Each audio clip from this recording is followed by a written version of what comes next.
روزے کے بارے میں بعض غلط باتیں پائی جاتی ہیں کہ جن کا حقیقت سے کوئی تعلق نہیں۔ ایک غلط فہمی یہ ہے کہ الٹی آنے سے روزہ ٹوٹ جاتا ہے کیا؟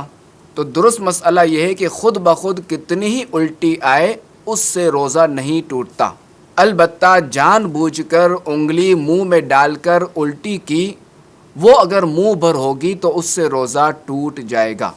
ایک اور غلط فہمی کہ بحالت روزہ احتلام ہو جائے تو اس سے روزہ ٹوٹ جاتا ہے۔ درست مسئلہ یہ ہے کہ روزے کی حالت میں احتلام ہونے سے روزہ نہیں ٹوٹتا۔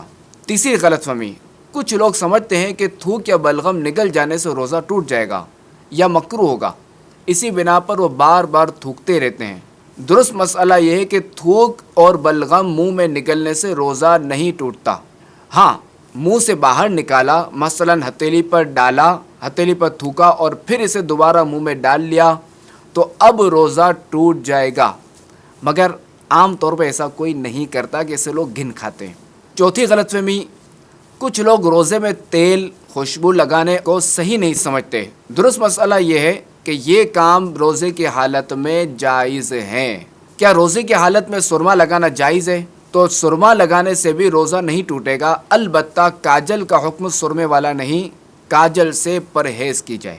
پانچویں غلط فہمی، رمضان میں سحری میں آنکھ نہ کھلی اور سحری کھانا چھوٹ جائے تو اب روزہ نہیں ہوتا۔ تو درست مسئلہ یہ ہے کہ سحری روزے کے لیے شرط نہیں بلکہ سنت ہے۔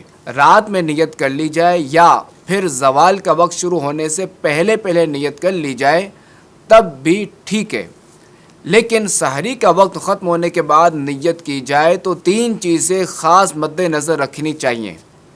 اول یہ کہ روزہ بند ہونے کے بعد سے نیت کرنے تک جان بوجھ کر کوئی منافی روزہ کام مثلا کھانا پینا وغیرہ نہ کیا ہو۔ دوسرا یہ کہ یہ نیت کرے کہ میں روزہ بند ہونے کے وقت سے روزے سے ہوں۔ تیسرا یہ کہ زوال کا وقت شروع ہونے کے بعد نیت نہیں ہو سکتی۔ چھٹی غلط فہمی، رات میں غسل فرض ہو جائے تو اب روزہ شروع ہونے کے بعد کلی یا ناک میں پانی افطار کے وقت ہی ڈالیں گے۔ تو درست مسئلہ یہ ہے کہ روزہ شروع ہونے سے پہلے غسل فرض ہو یا روزے میں احتلام ہو جائے تو غروب کا انتظار نہیں کریں گے کہ روزے کی حالت میں نہانا ہو، تب بھی غسل کے تمام فرائض ادا کیے جائیں گے کہ غسل میں کلی کرنا اور ناک میں نرم حصے تک پانی پہنچانا فرض ہے۔ اس کے بغیر نہ غسل اترے گا نہ ہی نمازیں ہوں گی۔ اور یاد رہے کہ روزہ ہو تو غرغرہ نہیں کریں گے، اور عام دنوں میں بھی غرغرہ غسل کا فرض یا کلی کا حصہ نہیں بلکہ یہ الگ سے سنت ہے، وہ بھی اس وقت جب روزہ نہ ہو۔ البتہ روزے کی حالت میں ناک میں پانی سانس کے ذریعے اوپر کھینچنے کی اجازت نہیں۔ ساتویں غلط فہمی، حالت روزہ میں مسواک نہیں کی جا سکتی۔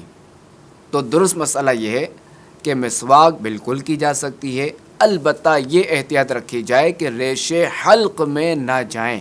آٹھویں غلط فہمی، جب تک اذان ہوتی رہے سحری میں کھانا پینا جاری رکھا جا سکتا ہے۔ تو درست مسئلہ یہ ہے کہ اذان فجر نماز فجر کے لیے ہوتی ہے، اور جب یہ دی جاتی ہے تو اس وقت سحری کا وقت ختم ہو چکا ہوتا ہے، تو لہٰذا جو اذان کے وقت کھانا پینا جاری رکھتے ہیں یا پوری اذان ختم ہونے کا انتظار کرتے ہیں تو یاد رکھیے کہ ایسوں کا روزہ نہیں ہوتا۔ نویں غلط فہمی، چوٹ وغیرہ لگنے پر خون نکل آئے یا خون ٹیسٹ کروانے سے روزے پر کوئی اثر پڑتا ہے۔ تو درست مسئلہ یہ ہے کہ جسم سے کوئی چیز باہر آئے اس سے روزہ نہیں ٹوٹتا، لہٰذا ٹیسٹ کے لیے خون نکلنے یا زخمی ہونے پر خون بہنے سے روزہ نہیں ٹوٹے گا۔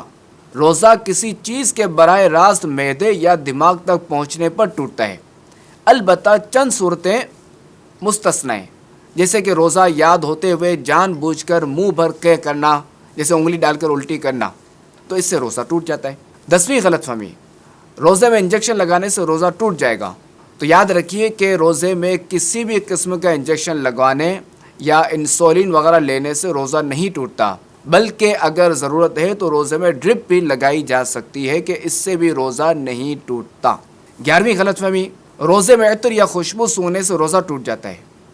تو درست مسئلہ یہ ہے، لکوڈ خوشبو یا ٹھوس خوشبو سونگنے سے روزہ نہیں ٹوٹتا۔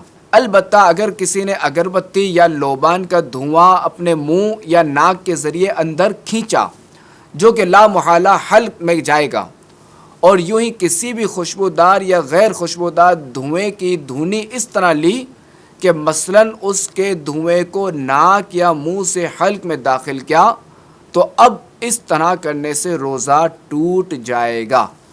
اللہ کریم ہمارے روزے برباد ہونے سے بچائے اور ہمیں روزے کی نورانیت عطا فرمائے۔ آمین بجاہ النبی الامین صلی اللہ علیہ وسلم۔